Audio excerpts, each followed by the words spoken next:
Well, it's a pleasure having joining us right here on NDTV, Christine Lagarde, who's the IMF chief, and I think almost certain to get another 5-year term now. So many congratulations. It's been in the last couple of days that I think you've sewn it all up completely. So many congratulations. Well, there are a few more members to say what they want, and I hope India will actually say so as well.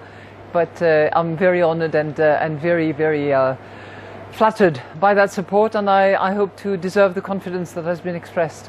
Yeah, I guess the only other question people were asking was about emerging markets, whether they should have somebody, but maybe next time after that. That's, I think, answering the India part of it.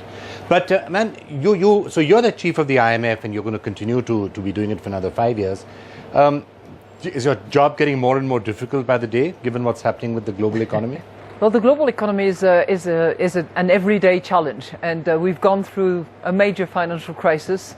We are facing currently major downside risks, but we still see growth for the global economy at 3.4% in 2016 and a little more in 2017. So it's not as if it was flat or collapsing, as I've heard on occasions. It's growth, but it is certainly more fragile and not as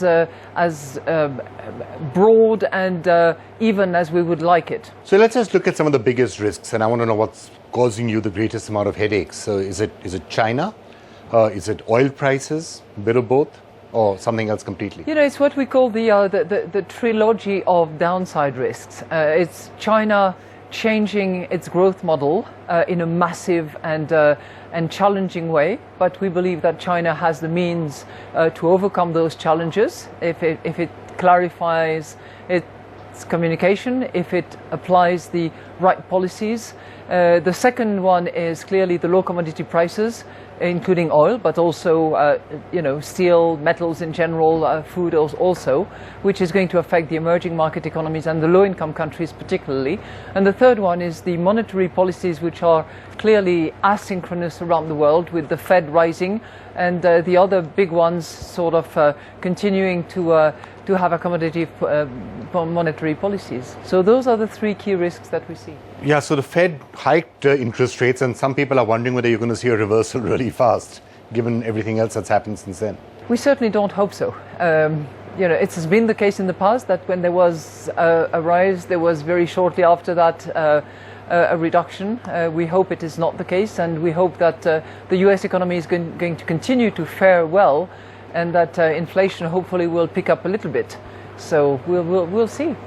Are you somewhat concerned about monetary debasement? Because given what's happening around the world, there seems to be a new attitude coming out by central banks that we can go on printing large amounts of money almost indefinitely.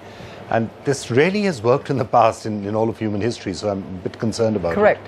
I think we are in complete agreement with many central bankers, including yours actually, to say that monetary policy cannot carry the day. And monetary policy and monetary policy actors are one amongst many others who also have to pay attention to the macroeconomic circumstances. We believe that fiscal policy has to go hand in hand and has to also improve the economic conditions. We believe that structural reforms are critically important in order to eliminate the bottlenecks, in order to unleash the potential of an economy. And all economies around the world are concerned, including those that are doing extremely well, like India. Right, I'm just about to shift to India, but before that, what are the risk factors that you think could spark off another 2008, that sort of a situation? Because we're not there right now. There's volatility, there's concern, but there's no panic. It's not 2008, it's not 1929. What do you think could potentially happen to tip us into that? Would it be competitive devaluations or what? There was 2008 was a financial crisis, and a financial system that clearly was not up to it in order to resist the crisis and the panic. The financial sector is far more resilient today.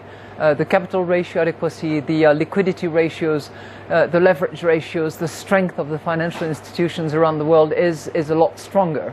Now, there have been other developments, clearly. Shadow banking has developed, is getting better supervision now, and I think the actors are fully aware of the potential risk to stability.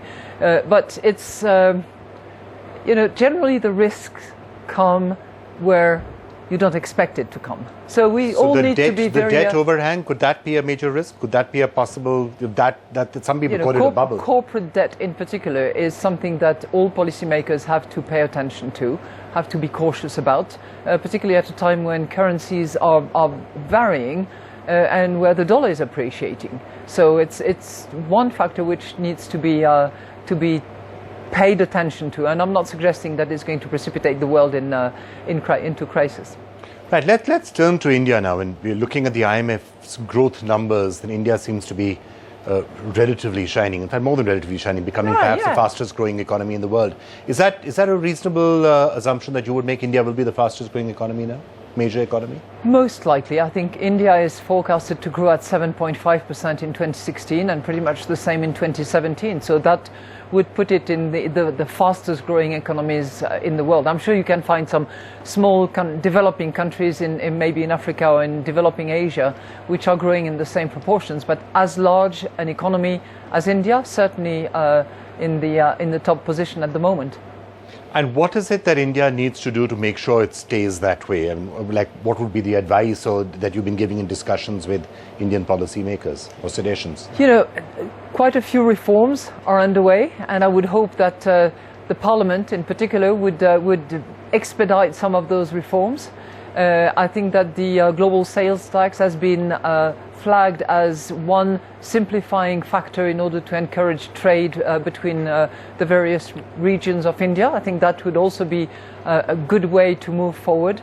And finally, I think that, you know, in the category of structural reforms, there are bottlenecks, there are infrastructure hurdles that need to be overcome or facilitated in order to encourage investment and movement of goods and services around the country. So obviously the government's working on many of that, but balance of probabilities to your mind would be that when we come back to Davos next year, India will have been one of the shining spots. I would think so, yes. I would bet on that. So when you are looking at the world and when you're looking at Asia in particular, is India getting a higher position now? Is that becoming one of the possible major tentpoles on which your plans for the global economy would be resting on? Yes, India is a critical center for that advancing Asia. We're going to have a conference actually in Delhi in mid-March on that topic, and we will be opening a regional training center as well on that occasion together with the Indian authorities. So it only goes to show how powerful and strong India is in Asia in general. So I'm looking forward to seeing you and we're certainly going to catch you on the sidelines of that conference, Christine Lagarde. Great Thank pleasure. you so much. It was a pleasure talking to you. Thank you. Thank you.